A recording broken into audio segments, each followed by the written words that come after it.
the political activist and former presidential candidate, Omoyele Sowore. And I'm also joined by the public affairs analyst, Mazi Nnamdi Dixon Iregu, who is both a member of the People's Democratic Party and an obedient, and who took part in today's demonstration. Gentlemen, thank you very much indeed for coming in. Thank you for having us. You look a bit red-eyed there. I wonder why. Well, it's been a lot of tear gas inhalation today, and a lot of attacks by the Nigerian police. So I haven't done anything else today than just protest. And we also ended up at the FCT command of Nigerian police to get some of the lawyers, because Mazi Nnamdi Kanu's main lawyer was arrested, a lawyer Jima, because his younger brother was arrested, and 11 others. We went to see them, and they gave us a hope, false hope, that they'll be released tonight. But we found out on our way here that they'll be moved to a place they call Abattoir, which is one of the reasons why there was NSAS in 2020. It's a major torture chamber of the Nigerian police. So they also tear gassed us right in front of their office this evening. So more than 7 years in detention, almost a decade in fact, and he's still not been found guilty of any crime. And your contention is that in line with the Nigerian constitution, which says that a man is innocent until proven guilty and which calls for the speedy dispensation of justice, it's time to set this captive free. Is that a fair assessment and the reason you led today's protest? Yes, it is because also the Court of Appeal in 2022 did take a decision, a decisive decision, that having been extraordinarily renditioned from Kenya, kidnapped is the other word for it, there are no charges that can hold in that court, and he was asked to be released. That judgment ought to have taken effect immediately was given. But the Nigerian government did not honor that judgment. They claimed they were going on appeal. An appeal does not constitute a stay when personal liberty is involved. He's been discharged. There's nothing that could have held him except to get a brand new detention order, which they didn't, because they were not interested in any trial. They were interested in subduing and subjugating Nnamdi Kanu for committing a crime against the real estate called Nigeria, which is to say, look, we may want to think about our own country, considering that this country has no respect for our dignity, our culture, and our safety. So I have laid this out before, and I have also looked at the case notes. I worked with the lawyers. I am in a position to tell you when I see a useless case, because I get charged severally for this kind of frivolous cases. Nnamdi Kanu is not being held for committing terrorism. No, he's being held because he is an Igbo man who wants Nigeria to either allow justice to the Igbo man or let the Igbo man be. That is the crime Nnamdi Kanu committed. It's a crime committed with a microphone, not an AK-47. Right. Okay, I'm going to come back to you in a minute, but Mazi Dixon, I wonder what your reaction, because you kind of lost your voice there. I did. I wonder what your reaction is to the fact that the march that you attended was tumbled, let me put it that way, by the police. They fired tear gas to disperse the protesters, and you apparently fell victim to that show of force and to that tear gas. And clearly, I wonder whether that cast a shadow on things for you, how much it did cast a shadow. Charles, please permit me first of all to commend my brother here, Sowore.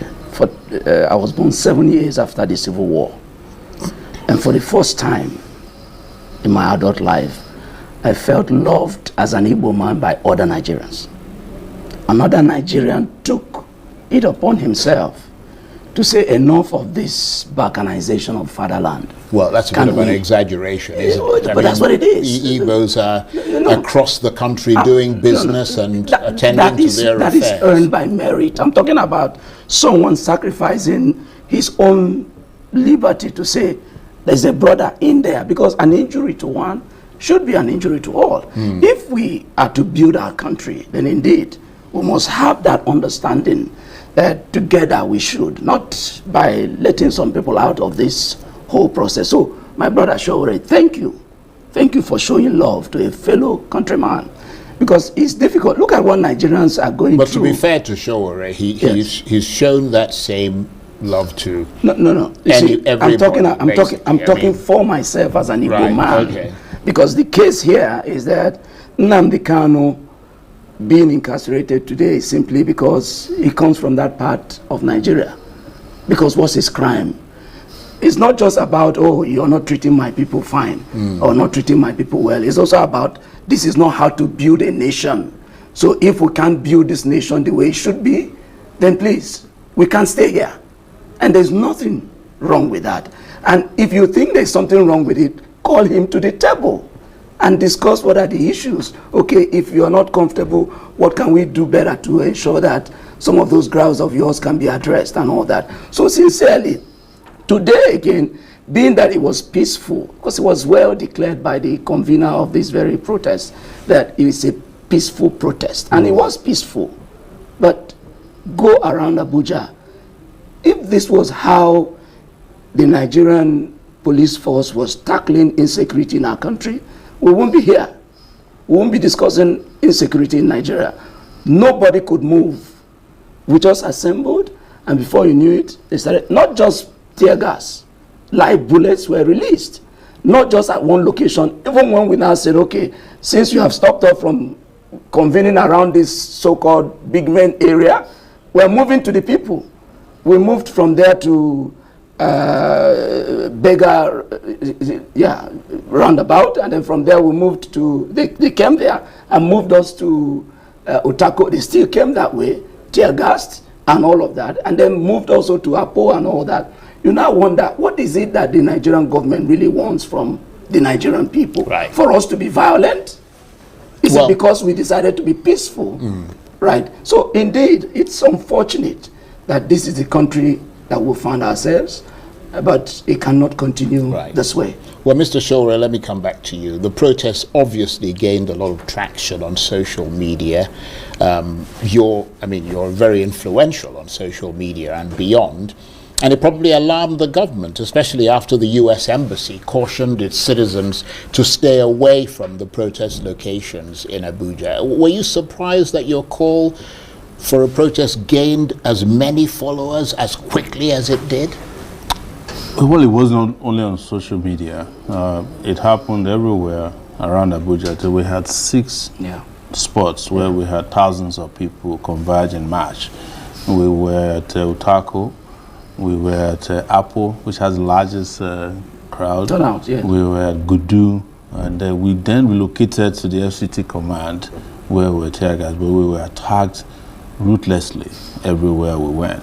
What these people are telling you is that you cannot be a peaceful person in Nigeria and get away with it. Yeah. You can only be violent and get away with it, because if we were terrorists or bandits, as they call them, we could have been walking around Abuja today with ammunition and nobody will come near us. But fortunately or unfortunately, people like me have chosen a non-violent approach to resolving issues. But that doesn't mean that a generation is not coming that will not accept this nonsense. But I mean, you know that what happens when these protests take place is that they tend to metamorphose into something bigger, and the government knows that beyond the specific case of Nnamdi Kanu, you and other opposition politicians, he's an opposition politician, you often intend to wake up the spirit of the masses who say, you know, they're fed up with bad governance. I mean, your movement, by the way, is called Revolution Now. Yes, and I won't deny that. In fact, I think the traction around this particular protest was beyond just Nnamdi Kanu. People are fed up with the system, and they cannot deal with the fact that somebody who hasn't committed any offense known to law, an offense that is triable, that's the way I'll put it, is held in detention. Whereas that same week, the president is pardoning drug dealers, kidnappers and murderers, and Nnamdi Kanu, who you can't establish any offense against, is kept perpetually detained, he's tortured, he's harassed, his lawyers, his lead lawyers were speaking, is in detention. I have to say that the time is ridiculously long. Yes. I mean, upwards of 7 years in detention. I mean, it doesn't make any sense at all. You see, the larger Nigerian nation is itself an open prison. I spent 5 years here over a boat. So sort of Gaza. Yeah, That was but Gaza is better than Nigeria in some ways. I wouldn't because, go that far, to be honest. Gaza, throughout this period of bombardment, had electricity. so I heard some kind of water supply that you can't get here. The sewage was. I am not in any way saying this, so you don't misunderstand me in the future. But Nigeria is, you can't even define what is wrong with Nigeria. It's like a nation that is at war, with itself and against itself. Yeah. And when you see this happen, what we have experienced with Nnamdi Kanu, with terrorists walking around, the federal government even went and attended the naming ceremony of one of the bandits after they met in Katsina, you would ask yourself, why am I here? Why am I in a country like this? And that is probably why most people call Nnamdi Kanu a prophet, that he saw into the future that this country is not the kind of country you want to have your children in. And there's nothing wrong if you want your own country. This international law recognizes that. If I declare Sowore Republic tomorrow, what are you going to do to me? Arrest me and detain me perpetually? No. It is not done. So what we're saying here, when you see injustice, you know it, and you don't need to be told that the way and manner injustices are handled in Nigeria have colorations. Sometimes it may not be ethnic, but it might be religious, it might be political. I was around throughout Abiola's persecution. Abiola did not declare more than saying, I'm president because I won an election. He died in detention. They kept saying, we were fighting and they said, oh, Abiola is in detention. Abiola is being handled by the courts. It's being handled by the court. He wasn't being tried. The Supreme Court had gone on break. So the same thing that I'm alarmed, and I'm saying this to anybody who is watching. I'm alarmed. I'm shocked that we're in a country where there's anybody who feels what is being done to Nnamdi Kanu is okay. And I say this particularly of my Yoruba brothers who make these comments. Some of them even have the audacity to send me messages personally. Oh, they'll be sending you all these videos, because your brother is in power. But I was the only person when Sunday Igboho's house was raided and all his people were, including his cat, was killed. I was the only person in this Abuja who went to the Federal High Court who pushed the DSS out of the front of the courtroom. And that was the day his people were granted bail. Nobody talked about. Yeah. There are Yoruba activists who went and invaded a radio station in Ibadan. Have you heard about them anymore? Even Sunday Igboho, my brother, is back. He's actually, he's moving around freely. Nnamdi Kanu has never carried a weapon before. Most of these guys have done things like that. Why are we treating the Igbo man differently? And I'm not saying that to whip up something, because I'm ashamed, of course, of these Southeastern leaders. Because when I was on your show last time, you remember, I was saying that Nnamdi Kanu is being kept in detention deliberately by Southeastern politicians. They showed themselves in the last few days. The deputy speaker was asking people not to join peaceful protests. All the governors kept quiet about it. The Ohaneze Ndigbo person, I heard is a weaker version of Ohaneze Ndigbo. He's saying that nobody should go out to fight for the freedom of a person who is innocent of any crime. And we are here saying it is normal. It is normal. Even the policemen who were shooting at us today were fighting for them a month ago to get their pension and gratuity. They were the ones shooting at us. They saw me today, came close to me, and they were shooting directly at me. 4 times today, the policemen I fought for. There's something wrong with this country, sir. Let me ask you this, Dixon Irebu. If Nnamdi Kanu is released today, do you believe that it will stop his group from calling for the Southeast to secede from Nigeria, assuming that is the issue? Or is it something that is beyond him alone, and therefore he should not be held entirely responsible for it? Because I think somebody made the point earlier today that you had the Biafra war before him, and of course groups like Masob, etc., before IPOB. Yes. If Nnamdi Kanu is released today, first what it will bring is a separation from the call for secession, or for the call for Biafra, away from the criminals who have wrecked the Southeast today. What we want is to redeem the most peaceful part of Nigeria, which Southeast used to be before 2015, that APC took over our government and Buhari continued with whatever, Buhari started with whatever it is that he had against the Southeasterners. But we thought, okay, Tinubu has come. What is he doing there? If he wants to unite the country, why not bring everybody's interests to the table? So release of Mazi Nnamdi Kanu may not necessarily end call for secession or call for Biafra. Biafra is no more about secession, really. Biafra is now more like a religion.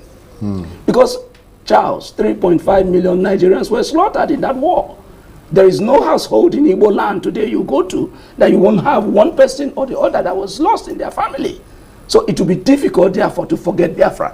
What will bring about an end to the call for secession will be this country allowing for equity for all, justice for all, fairness for all. That is what will end any form of secession, whether it is Yoruba nation or Biafra nation. I am not part of call for any nation at all. I believe in Nigeria, but not this kind of Nigeria. I want a Nigeria where everybody can at least go to court, ask for justice, and get it. But now it is the highest bidder. We're not running democracy anymore in our country, because if this was democracy, freedom of association and protest as we had today and all of that would have been allowed. What we have are plutocrats who are afraid of the people, because today we saw how scared the elites are. They are scared stiff. They don't want us to get together to indeed demand for our common good. So I am only saying that releasing Nnamdi Kanu so that the criminals can be treated as criminals, so that people will not be committing the kind of crimes that we're seeing in the Southeast in the name of Mazi Nnamdi Kanu. And I don't think, if the commander-in-chief really understands what he's commanding, I don't think he should continue to give deaf ears to the call for the release of Mazi Nnamdi Kanu. He should be released as immediately as possible. Mr. Sowore, I wonder how much you were influenced by protests in other parts of the world. I mean, we've had Madagascar recently, we've had Nepal. I mean, these are the kind of things that maybe worry the government. Protests involving people known as Gen Z, and I mean, we saw a whole bunch of them coming here with you. One assumes, of course, as you have yourself repeatedly pointed out, that your approach is different. Because in Nepal, for instance, they burned down everything. But I understand that obviously you want your protests to be peaceful and pacific. Yes, because I often stated that justice for all, for me, is not specific enough. You know, it's a bogey. And we have to specifically ask for things that would advance the progress of Nigerians or the people who live within the boundaries of a country called Nigeria. I do not believe in violence. That I've stated, but I've been protesting since I was 21 years old, and that's to remind people who are with even Dixon and I were arrested in 2021 by Hassan, the DPO of Secretariat. Nnamdi was brought back from Kenya. We went to attend Nnamdi Kanu's trial. So I've been at this for a long time. But you know, anybody who is discerning, who is the leader of Nigeria, should know that these young people are watching what's happening in Nepal and other places. And, you know, deploying people on social media to discourage them is not going to discourage them. We now heard that there's a coup, or an attempted coup.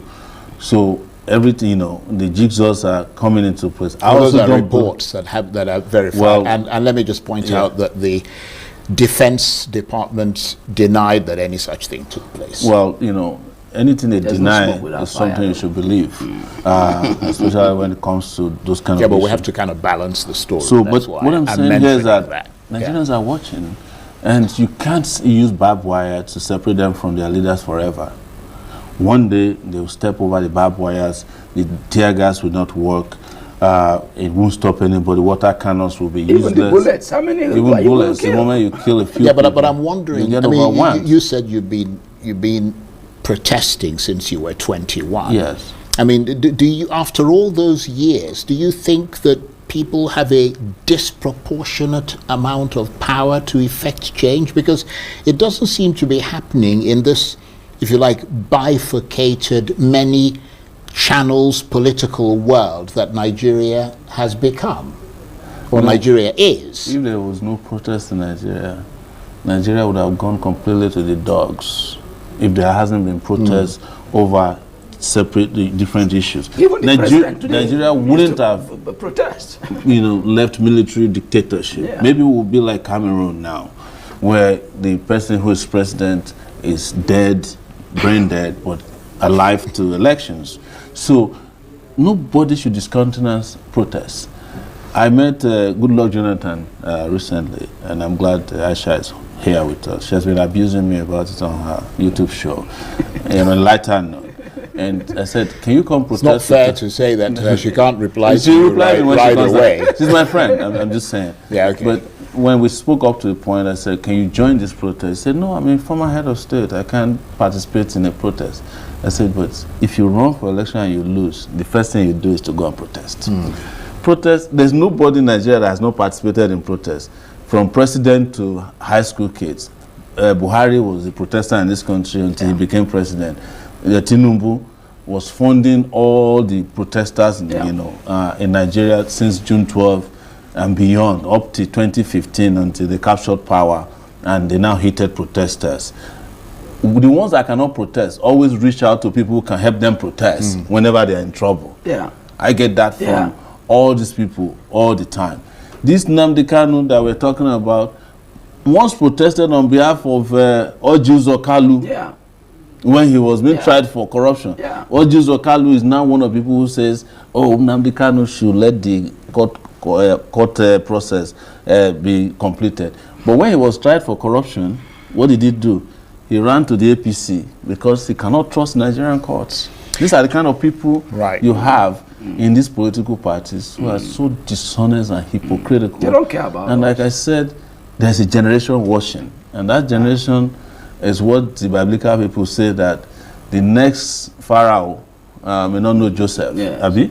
Yes. The Pharaoh. Yeah, Pharaoh. Who knows? Right. Let me ask you this, because very briefly, because we're almost out of time. A lot of dust has been raised by today's protest, no question about that. But is it likely to make things better or worse for Mr. Kanu? 30 seconds. It should make it better because the statement was loud and very resounding. I believe those living in their high fences in the villa heard very loudly that the people are demanding for the release of Mazi Nnamdi Kanu. Okay. I just want to believe that they should respond to that. A final word from you, Mr. Sowore. What happens next with your stated desire to mount pressure on the government to release Nnamdi Kanu? If they don't, there will be a bigger murder of all protests. Again, we will announce the date, but let me say this. I'll give them a period of grace to get their acts together and do this as soon as possible. Otherwise, we'll be back.